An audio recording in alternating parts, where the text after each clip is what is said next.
Good afternoon. It's Wednesday, the 8th of February 2017, just after 1 o'clock. Welcome to UK Column News. I'm your host, Brian Gerrish. With me in the studio, Mike Robinson. And we are delighted to say we're joined by Alex Thomson with his Eastern Approaches report from Holland, the Netherlands, I should say. And also we got Mark Anderson, American Free Press, and Truth Hound blogger. So we should have a particularly good news today. I will say it's pretty cold here in Plymouth, certainly for dog walking. Other people around the country are saying it's pretty cold and chilly. But the good news is that the BBC seems to think that there's been no fake news anywhere for 6 days. And that headline, which we've just put up, may indeed be incorrect. It may now be 7 days. But I'll just draw your attention to a tweet that I put out this morning. My goodness, despite all the furore by at BBC News, at BBC Reality Check about fake news everywhere, for 6 whole days, well, they've done nothing. So no fake news. And just to prove that this is reality, this is not fake news that we're reporting. This is a snapshot of the Reality Check website. And that was the 1st of February. And then the next time it pops up, it should come up here. Come on, here we go. 7th of February. So missing days, Mike, where apparently there was no fake news anywhere in the world. It's encouraging, isn't it? Very encouraging, very. Well, we'll bring Mark Anderson in at this point straight away. Mark, you wanted us to highlight this article from Patrick Henningsen's 21st Century Wire, because obviously he's running a fake news week this week as well, exposing the mainstream consensus reality complex. So give us a bit of background to this. The main thing I wanted to highlight, Mike, was our partner, Patrick Henningsen, who runs 21stcenturywire.com, is, he's doing what you guys are doing. I'm mainly pointing out that this is going on both sides of the big pond, to point out the duplicity of the big media and the way they form these false narratives. This is kind of the cover article at 21stcenturywire.com, and Patrick very ably explains in an overview fashion what's going wrong with the media, the way it goes about framing issues in such a misleading manner. And so I just really wanted to point this out as sort of a primer for today's discussion, since we're all talking about the actual fake news of the mainstream media. And this article just goes a long way in laying the groundwork for what we're dealing with this week, just like what Patrick is dealing with. So that's what it is, really. It's sort of the starting gun, if you will, of today's discussion. Okay, Mark, thank you very much.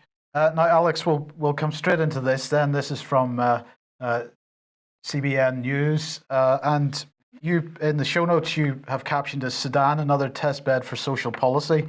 And the quote is that you're saying that a kangaroo court has found this gentleman, Mr. Yasik, guilty of entering the country without a visa, spying, taking pictures of military installations, inciting hatred, and publishing fake news. That's according to his lawyer. So give us the background to this then. Well, it depends really on who one asks, Mike, but it appears that Mr. Yasik is a well-established Christian missionary from the Czech Republic, and he was based in South Sudan, a country which has been independent for a handful of years now, and which has had problems with breaking away from Sudan and another war or turmoil since. And in fact, the Rump Sudan, the Islamic north of the country, has had the same problems. But there he was in the black animist stroke Christian country of South Sudan, an independent state now, and he seems to have found himself at some kind of workshop. It may be that he didn't observe visa requirements, but Sudan is one of those countries that actually criminalizes crossing the border. If you enter a Western country or an advanced country anywhere illegally, you will be deported as an illegal alien and you may be forbidden re-entry, but you will not be tried in courts for the matter. Sudan, in many ways, although we've been told it's a very nasty, backward country, seems to be one of these laboratories, these awful regimes that are used as laboratories for social policy that the West would like to introduce. So the crime of sowing hate, inciting hatred, which is something you see in Germany and Sweden as an ultra-modern right-on Marxist crime, also appears in so-called backwards Islamic Arabic Sudan. although it was never there traditionally as a crime. The crime of spreading fake news. This is also all according to Mr. Yashik's lawyer. Fake news may refer to the fact that he held a symposium or workshop with some local people in Sudan. And these are crimes that have got him 2 decades behind bars.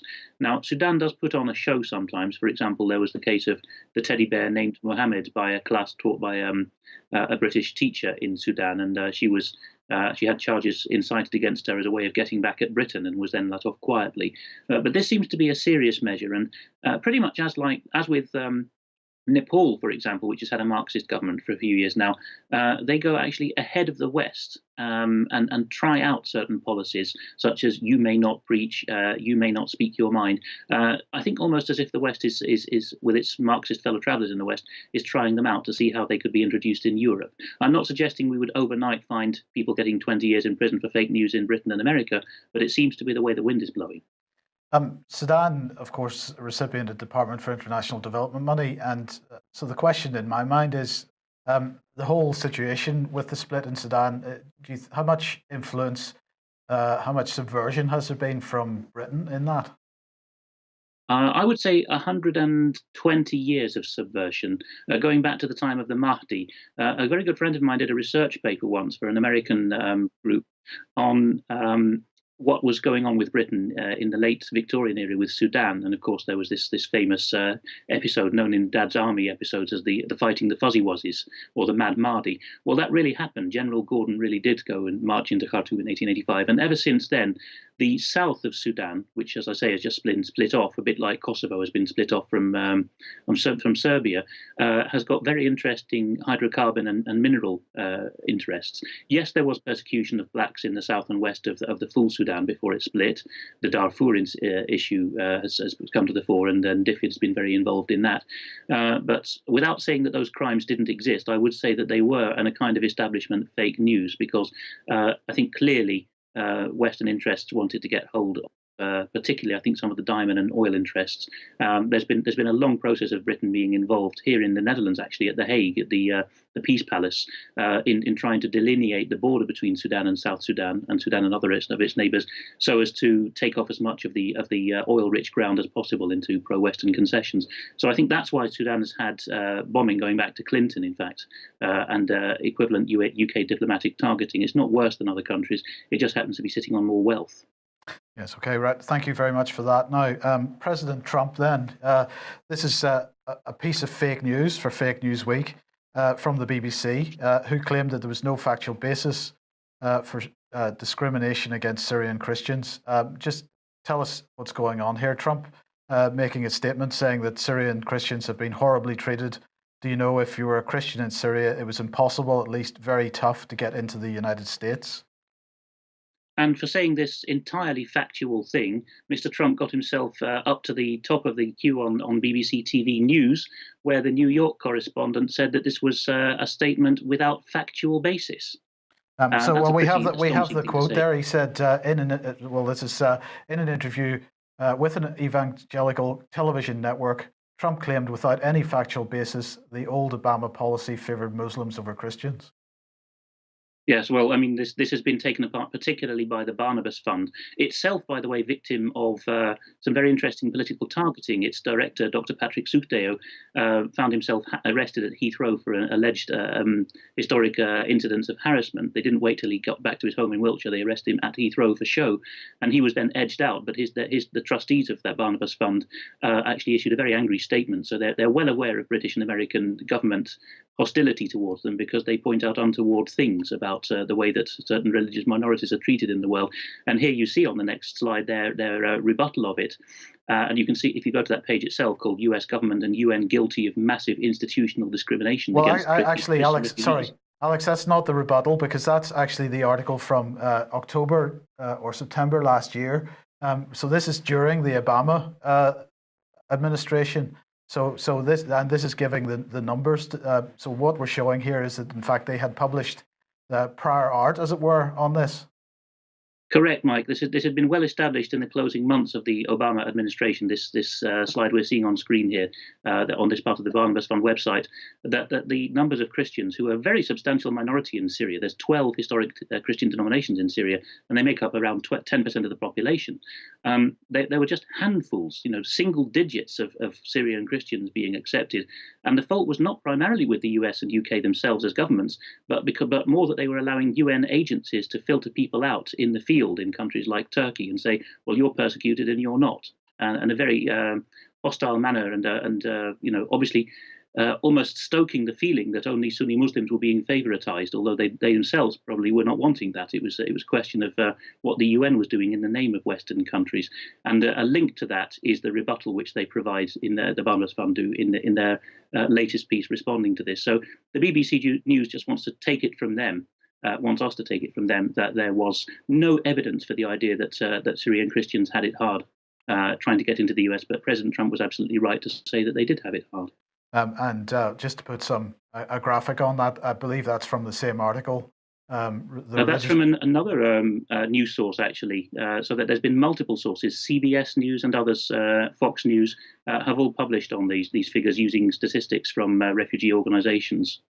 And so what that's quite clearly showing is that religious denominations of the 10,801 Syrian refugees who've been admitted into the United States since the Obama administration's announcement to admit 10,000 Syrian refugees for the full year 2016. And that was released on September the 10th, 2015. And it's showing there that Sunni Muslims, over 10,000, other Muslim denominations, 90, Christians, 29. I mean, that's pretty definitive. It's pretty definitive. And again, I cannot see that this is the fault of any body of Sunni Muslims in Syria or of the Sunni Muslims getting into the refugee queue trying to pay their way out or pay their way to the top of the queue or anything. That may have gone on in individual instances, but I think the systemic bias, which there very clearly is there because we're 2 orders of magnitude distinct there from what the population ratio is, that's clearly coming from UN agencies at the front line and being accepted silently by Western governments. What's interesting for me on this one, Alex, is that Vanessa Beeley, who we were speaking to yesterday, says very clearly that if you speak to Syrians, they say first and foremost they are Syrian. They're not talking about what religion they are. And I think that statement from Vanessa, which I'm absolutely sure is true, adds weight to what you're saying, that the fragmentation of these people, the screening out, the bias, is coming in at a later stage. It's not there in Syrian society, but when these people have fled, migrated, whatever's taken place, that's when this bias is injected. That's absolutely right, Brian, and you're quite correct to be certain Vanessa's telling the truth there. I was in Syria 2007, but I've also read up on its history quite a lot. People tend to forget now it was a Ba'ath, so that's a secularist, almost socialist Arab nationalist state for decades, as was Iraq. It was united with Egypt in the post-Nasser era for a while in the 50s and 60s as the United Arab Republic. They had decades of light Soviet-style state socialism and a kind of more progressive variant of it, really. And yes, whichever form of the 12 historic Christian denominations you were from, or historic Sunni allegiance or Alawi, that was never asked about. There was a Shia minority and a Jewish minority and a Druze minority, which did have more political problems in the south of the country. But if there was any extremism or religious identity in the country, it was with those people and not with the Sunni Muslims or the Christians. So now this has clearly been stoked to a great degree that we haven't seen before. And Syria does strike you, if you meet Syrians abroad as well, as a country where people are much more focused on national identity than on religious ones. Yeah. Mark, the coverage of Donald Trump in the UK is really reaching hysterical levels. Is he getting a more favourable or a more honest appraisal by the press in the United States? Generally, no. There's very few exceptions to that, too. What it is here, it's a very hyperactive, keep poking at Donald Trump every moment kind of approach. Every tweet he makes, although he could lay off on the Twitter a little bit to be sure, every tweet he makes, every statement he makes, every policy he entertains, every executive order he signs is greeted with scorn and ridicule for the most part. And Roger Stone was on the Charlie Rose show last night, I'll mention in passing. And like Roger Stone, whether you like him or not, he's a very, enigmatic kind of figure, a bit of a libertine, they say. But he goes back to the Nixon White House, and he explained that Donald Trump is his own man, like him or not. He's nobody's marionette. And he's trying to do what Washington is not used to seeing, and that's to actually carry out the policies that he promised the voters during the campaign. You may not like the policies. We may not like the policies, but this is the thing. The press, like the Washington establishment, because they're an integral part of that establishment, the press is having a hard time dealing with someone that is actually following through on what he said he would do. And we can all weigh the merits and demerits of his actual policies, and we do that on this show. But that's the thing. They're having to deal with someone that's got a lot of assertiveness.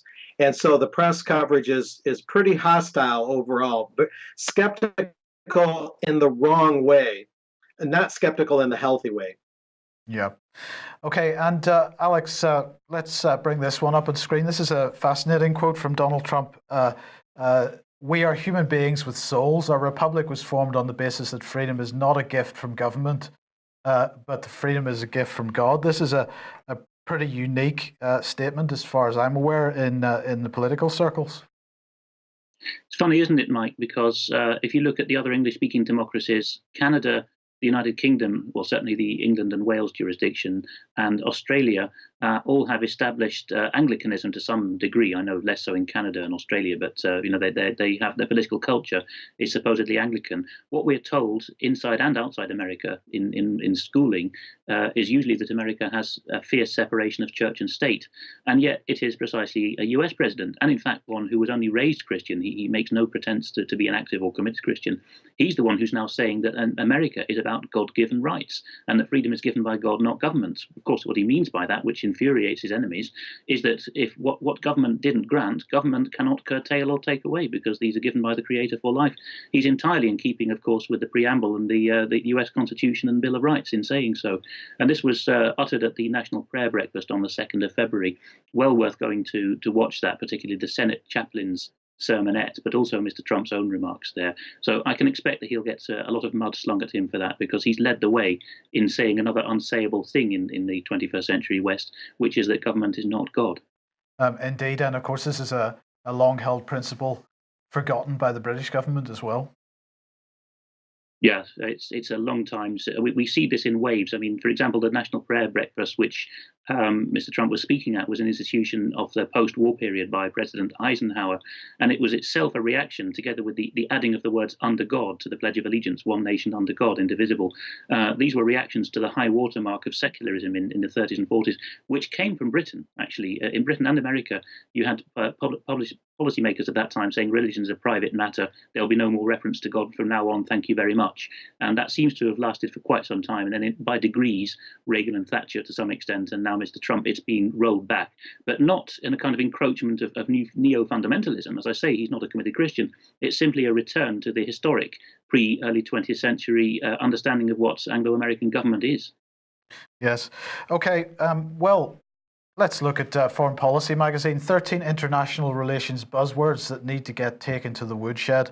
Alex, what on earth is going on here? Let's just put the statements up, or the phrases up that we're not allowed to use anymore. So we're not allowed to say global citizen, the international community, smart power, the right of self-determination, freedom fighter, superpower. What's going on here?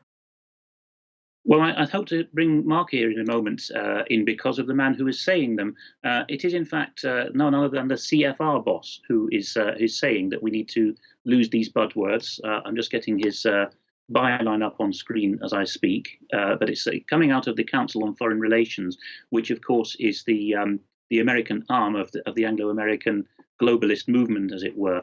Just looking up the page here. But let's look at the words first. We're not allowed to say global citizen. Fair enough. That's a nonsense anyway.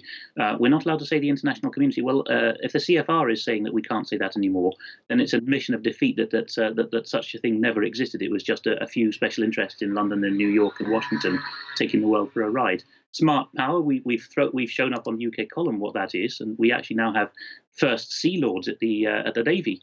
saying that Britain has soft power, but that's almost the same thing as smart power. And this is a very worrying one.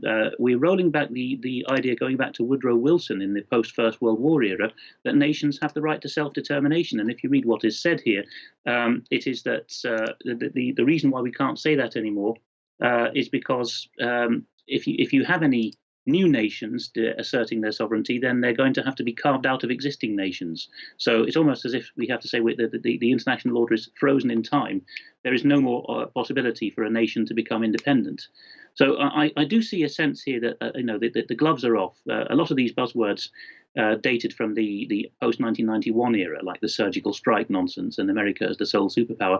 But some of them goes back, as I say, right back to the First World War. And I sense an overturning of much of the older order going on here. I'm just going to hand over to Mark actually on this, because it's the fact that it's come out of the CFR, which is interesting me particularly. So Mark, have you any thoughts? I want to make sure I understand. This is by Richard Haas? Correct. That was the name I was looking for.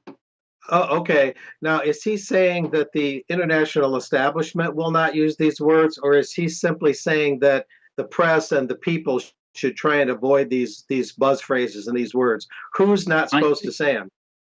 I think, Mark, you might be closer to the truth there with the second one, because what he's saying is we would be doing better without using these phrases. This is the unstated we. He's not saying that the CFR will stop using them, although it's written under his name. Is simply saying that that we, as a vague, undefined entity, should stop using these phrases. Oh, okay, I get it now. Yeah, this is very instructive. This means that more and more people in the perception of the CFR are catching on to their agenda. And if they use these words too liberally, there we go, I'm already wandering into their forbidden zone, then more and more people on top of who already catches on will catch on. They're afraid of kind of a landslide of public awareness. I go to a lot of these people's meetings in person when I get a chance, the more open ones, because they're required by the tax code.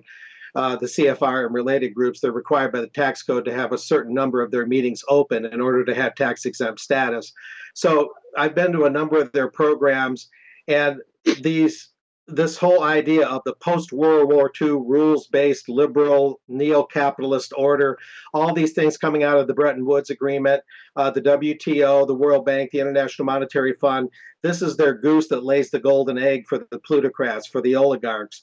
And they don't want that goose to be scoured or skewed or put upon the rotisserie by the populace.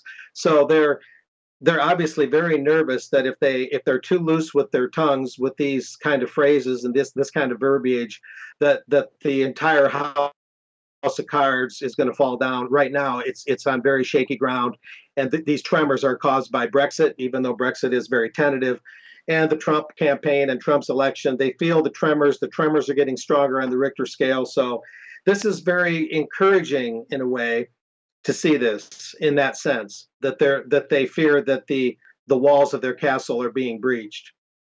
I'll just read out to you, Mark, what he says at the very end, Mr. Haas, H-A-A-S, for those who want to look it up, Richard Haas. His final no-no phrase is the liberal democratic order. And he says it's a common description used by academics and wonks, which are policy people, to describe the post-World War II world. So there you see, he's talking about the 20th century again. What comes to mind is the Holy Roman Empire of the Middle Ages. Alas, the liberal democratic order, says Richard Haas, is no longer liberal, democratic, or orderly, if only because the world is not. And then he signs off his piece by saying, there you have it. I doubt relegating these words and phrases to the dustbin of history would result in world peace, another phrase that should be abolished, but it would be a useful start. End of article. So I think we see more of his intentions there. That's very strange. Okay. Go ahead, Brian. I'll just bring in here, sorry, Mark, I'll just bring in here, if I may. I think, Mark, your analysis is absolutely excellent. They are worried, these people are really worried that the general public, ordinary people, are now starting to read into their documents the real meaning that they're putting across. And a lot of these buzzwords and phrases that people just allowed to drift in one ear and out the other without really taking on board what they meant, people are now picking up on what they mean. So he's saying we've got to get rid of these phrases because we're being exposed. And I just wanted to add to it, it's very interesting that over the last couple of days I've been speaking to David Scott on the subject of language being used by the Scottish Nationalist Party, SNP. And the conclusion that he's come to is that whole meanings have been changed. The SNP is using particular language. You hear the word, you think you know what they're talking about, but actually within their political, I'm going to use cult with a very small c, within their political circles, these words have completely different meaning. And I have a feeling that to actually fight this very dominating world regime that's clearly trying to install itself as world government, we are going to need to do a lot more work on language, how language is being used, and how we can also use language in order to overturn and undermine what they're doing.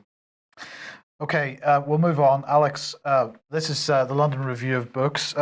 Is there a realization that there's been a bit of fake news around Syria then?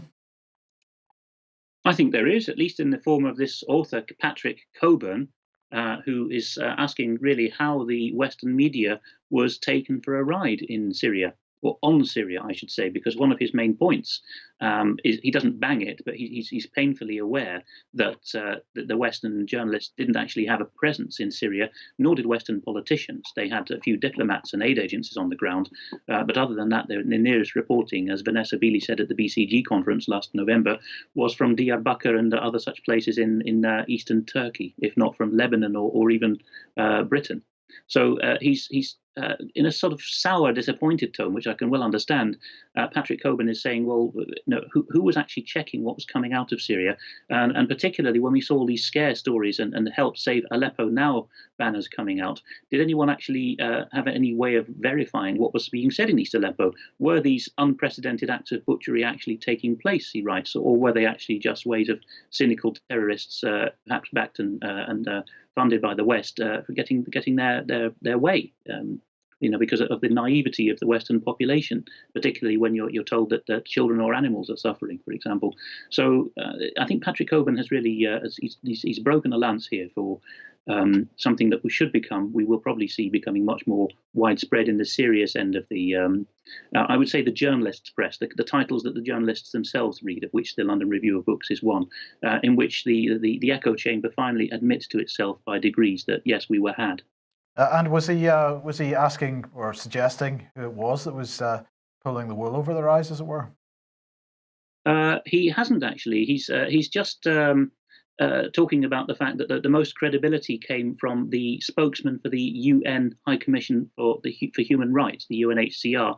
So, in a sense, he is fingering Mr. Rupert Colville as the spokesman of the UNHCR as the most, or the highly placed, shall we say, of the people who echoed these false claims, perhaps willfully coming out of East Aleppo or not coming out of East Aleppo and claiming to come from. Okay, well, let's look at some more fake news now. One of the things that I'd like to get your view on, Alex, is where does a spun story become a fake story? And this story about homeschooling, the headline in the Mirror here from a few days ago is "Mum homeschools her children by letting them play computer games for 7 hours a day." And the implication from the headline is that, of course, this is typical of homeschooling, which, of course, it absolutely isn't. So you've suggested this is an attack on homeschooling, a hatchet job, as you put it in your comments to me earlier. So where is the limit between something which is spin and something which is just blatantly fake? I think it has to be in the elements of sourcing and balance. If you're doing journalism properly, you get things from two sources. So in this case, you would talk to two homeschooling families at a minimum for an article, even for a mid-market paper like the Mirror. That used to be standard. You would give right to reply. Here on the continent, they go a step further and submit the copy to the interview subject before it gets published. That we regard that in English-speaking countries as two-toadying, but you can see where they get that ethic from. You need to give a right to reply, and you need to have have some kind of analysis of, what the logical geniuses of the past always used to call present your opponent's best arguments. So present the best will in the world view of why someone that you don't like, in this case a homeschooling mother, is doing what she's doing. None of those elements are present here, and therefore I would say that it is spin or fake news. She's clearly being, flown, as it were, as an example of what these awful homeschoolers will do if they're allowed to get away with it. And I would like to know which interests are behind this story, and why, particularly at this time, we have seen intermittent attacks on homeschoolers in various jurisdictions of the UK, perhaps particularly Scotland, but also England and Wales, and of course in the US, where it wasn't even established in all states as a legal and inalienable right until about the 1980s, through the banding together of a few homeschoolers in legal associations. Perhaps Mark has some thoughts on how homeschooling is being particularly got at, shall we say, in the more Democrat-supporting states in the US. Yeah. Well, I've got to come in here and say I believe that really what's going on is that the fake news agenda is closely tied in with controls everywhere. I just wanted to recap here on what's happening and to bring in some news that one of our viewers has picked up on. So let's have a look at the government's attack on the media. And we're just going to remind people, do not forget about the Leveson inquiry, because that was a very, very powerful attempt to get complete control of the mainstream press and media. And as Mike corrected me on the other day, it was a lot of the overwhelmingly UK columns research into Common Purpose's involvement in this that then appeared in the Daily Mail and other newspapers. But let's bring in, we've now got the government inquiry. It says it's impartial, but we'll speak about the man in question. And this is one of the articles that's up on the UK column website, so you can have a look there. And then this is the document that we were alerted to, protection of official data. So the Law Commission looking into what happens with whistleblowers where official data is concerned. We'll look at that in a little more detail in just a second, but I've labelled that intimidate and attack whistleblowers because I think where it's going. And then, of course, we can bring in the BBC News and Channel 4 as examples where the government is going to protect its own media. But here's the bit that the chairman of that inquiry into fake news is an ex-Saatchi and Saatchi man. So an organisation that's worked with the Conservative government since 1978, that might be, certainly 1979. And what was their job? To spin truth in order to help get the Tories into power. So this is the document here. And what it's really saying is what we've put in as the title, Government Best Placed to Decide What We Should Know. And if you get into the document itself, it's basically saying that a whistleblower is not the best person to judge whether something should be in the public interest. And if they reveal something that's part of the government's secret, then the government says the damage is already done because that information has come out into the public. So the end here is our provisional conclusion is that the public interest is better served by providing a scheme permitting someone who has concerns about their work to bring it to the attention of the, quote, independent investigatory powers commissioner who would have statutory abilities to conduct an investigation and report.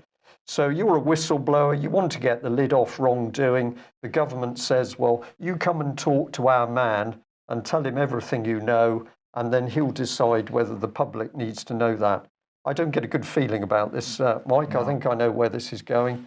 And let's have a look at some examples as to what the government does with whistleblowers. This is very, very basic to show, but of course, we've got Melanie Shaw, child abuse whistleblower. What's the government do to keep her quiet? Simply puts her in prison.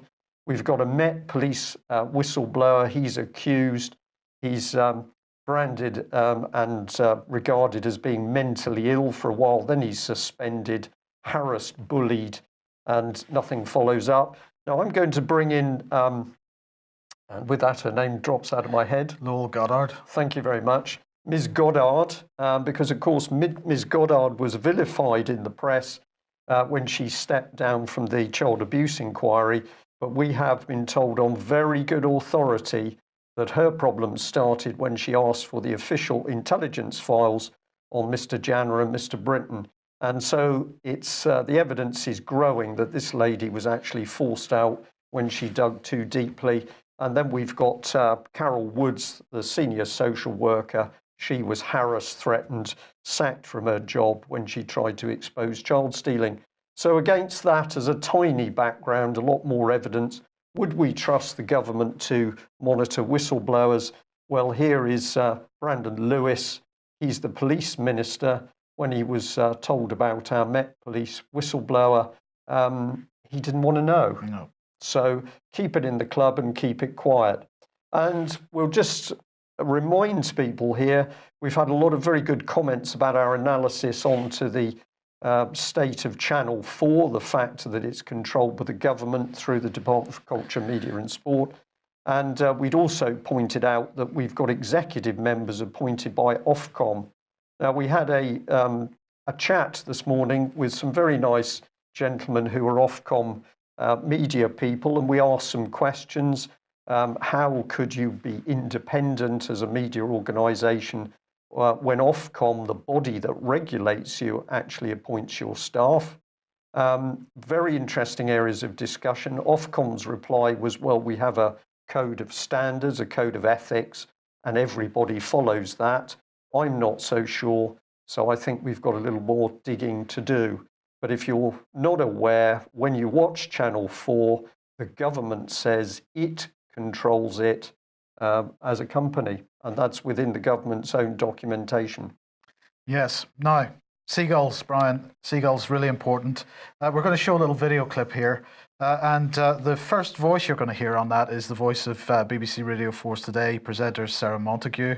But if you're watching this as opposed to listening it, you'll also on screen see Devon MP Gary Streeter, who was chairing a debate on the issue of seagulls in Westminster Hall yesterday. And he is straight away followed by Oliver Colville, who's Plymouth MP, not only worried about hedgehogs, Brian, but he's now also worried about seagulls. And we're going to hear from Conservative MP Anne-Marie Trevelyan in this clip. But it's the question asked by Sarah Montague at the end of this video which really piqued my interest. So watch this and then we'll discuss what Sarah Montague was asking. A scourge of seagulls, serious enough to see the people of Berwick-upon-Tweed trying to shoot them down. That brings a really important discussion today. In Berwick-upon-Tweed, the most northerly town of my constituency, we are plagued with the seagull problem, to the point that last summer someone took upon themselves to institute their own cull, which, whilst appreciated in some quarters, brought the risk that people are having to take the law into their own hands to deal with these really difficult and aggressive birds, which means there are people wandering the streets of Berwick with firearms who really shouldn't be doing so. Dr. Mark Nason is Director of Science at the Cornwall College Group, and he's in our Truro studio. Good morning. Good morning. Is there something particularly extreme going on at the moment in terms of seagull behaviour? So, Brian, Mark and Alex, the question I want to ask is, what is going through the mind of a BBC presenter that is asking about extremist seagulls? Jonathan is a nice name for a seagull. There's one famous seagull called Jonathan. Are we talking about Jihadi Jonathan here? What is going on, Brian, that the word extreme is linked to behaviour of seagulls in the 21st century? Well, Mike, very quickly, with an eye on the clock, I think that what we're watching now is an actual breakdown of the cognitive process of our MPs. They are simply devoid of reality. We could be discussing the breakdown of the NHS. We could be talking about the disaster that's been unfolded in Syria. We could talk about people with no jobs, people sleeping on the streets. But we've got MPs, grown men, talking about hedgehogs as if they were still their little cuddly toy. That's Oliver Colville. And now we're talking about seagulls. If you talk to the average person who spent some time at sea, which I have, seagulls are very big birds. They're very aggressive, and they can be very aggressive when they land on ships. So there's been no change in behaviour of seagulls. Seagulls will go wherever the food is, and if you've got a nice bag of chips and they're near you, they're going to go for the chips. So they're not armed. There's no jihadi seagulls. I haven't seen any trailing black banners behind them as they fly around the sky. We are watching complete breakdown of Westminster here. Yeah, Westminster and media personnel, Alex. I think so, and I can see that Mark wants to come in here, so I'll just keep it brief. I'm of the generation of counterterrorism officers who remember that everyone who was called extremist or jihadi had to have a kunya, a fake Arabic nom de guerre, a war name. And typically, if you were a Scot, for example, and converted to jihadism, you got the moniker of Al Scotlandi.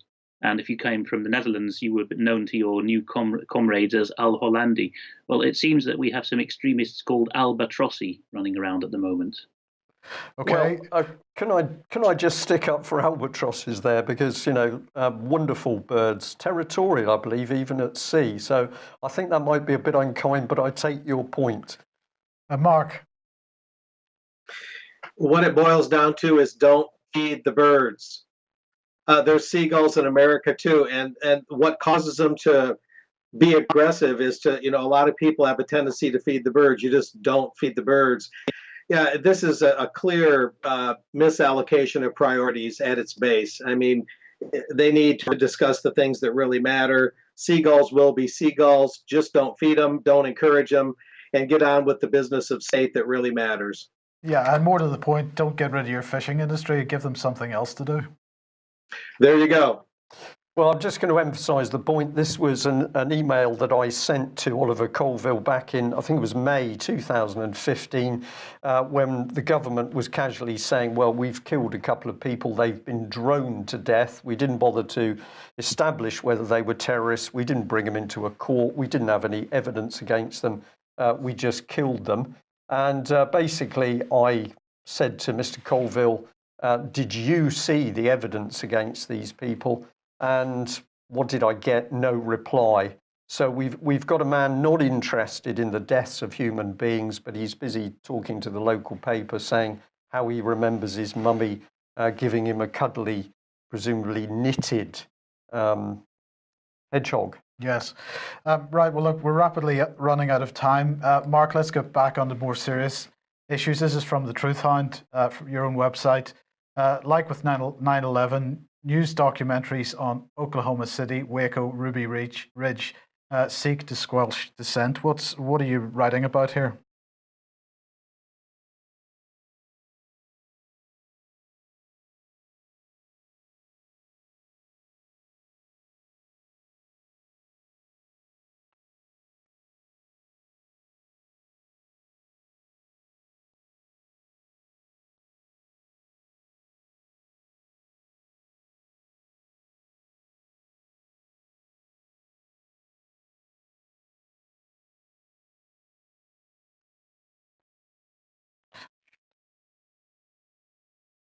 Reinforce the government big media narrative, and that is that the people that were accused of these crimes are the only ones who could ever be accused.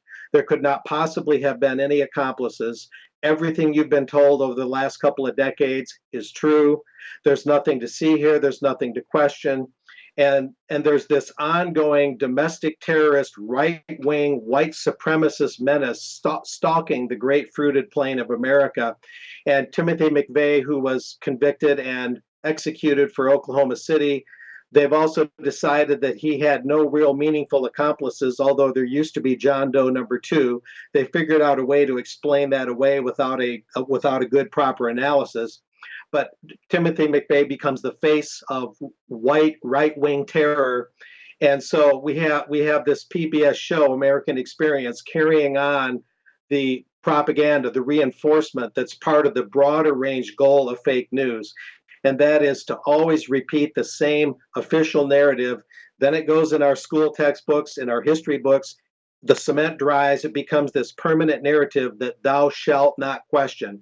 And so last night on PBS was more of this reinforcement, and my article on thetruthhound.com points out in a lot of reasonable detail how they went about it and what they had to say on the show.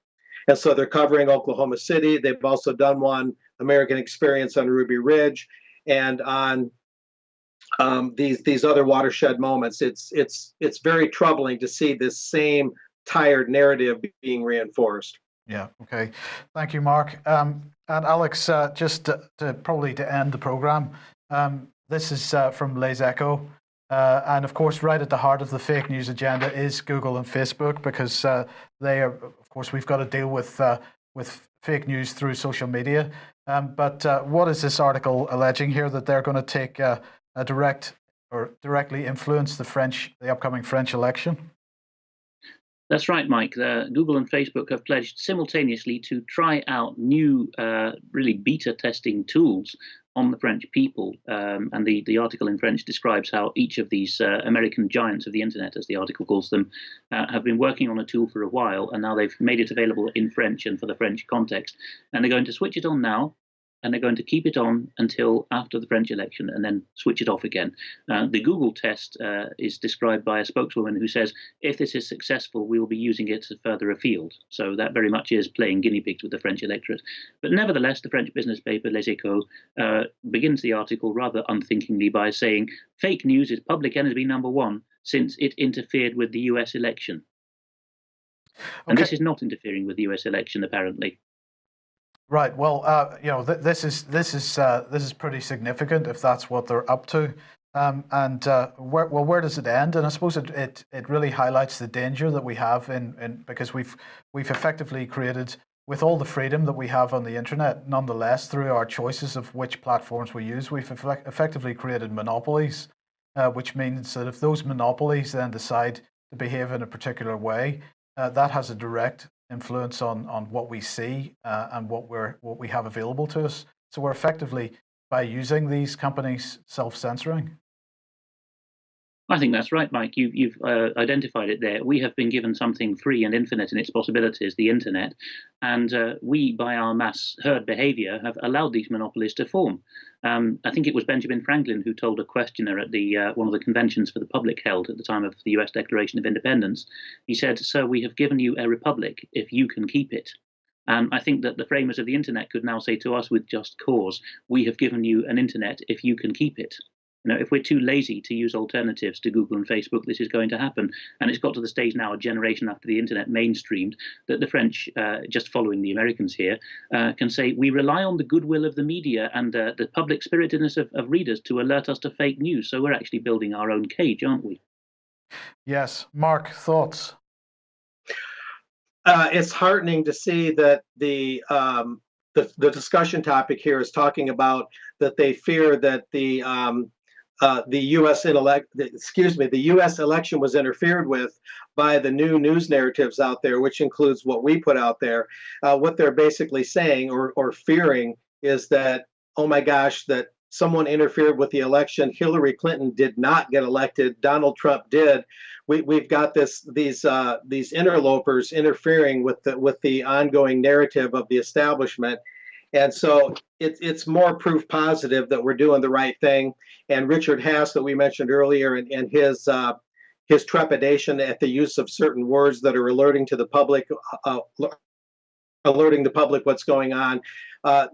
That item about him and this item that you're showing now are both indicative that the walls are crumbling on the information ministries that have been monopolizing the narrative for way too long, telling us what our history is, telling us what goes in our textbooks, telling us what these narratives are about Oklahoma City, that thou shalt not ever change the narrative. Well, guess what? They're going to change the narrative because we're changing it.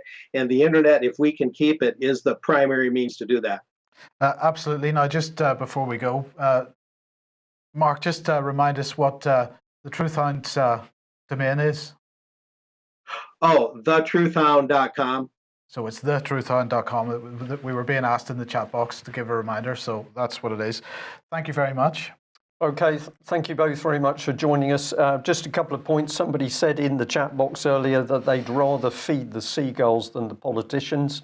I would certainly agree with that. And of course, seagulls are a lot less dangerous than British politicians who are damaging a large number of people. We do understand that an elderly lady was hurt in one of the original seagull attacks, and we're not making light of that, but we are making light of the fact that our politicians should have far more serious things to deal with. And I'll also say we're aware that there's been some very unpleasant police action in Sheffield as a result of members of the Sheffield community trying to protect trees in their neighbourhood, which Sheffield City Council has suddenly decided they want to cut them down as part of presumably building their sort of global city-state empire. We hope to have some video footage and comment from people on the ground in the next couple of days on that. So that's it from us. Thank you very much for joining us. We'll be back at the same time tomorrow. Bye-bye. Bye-bye.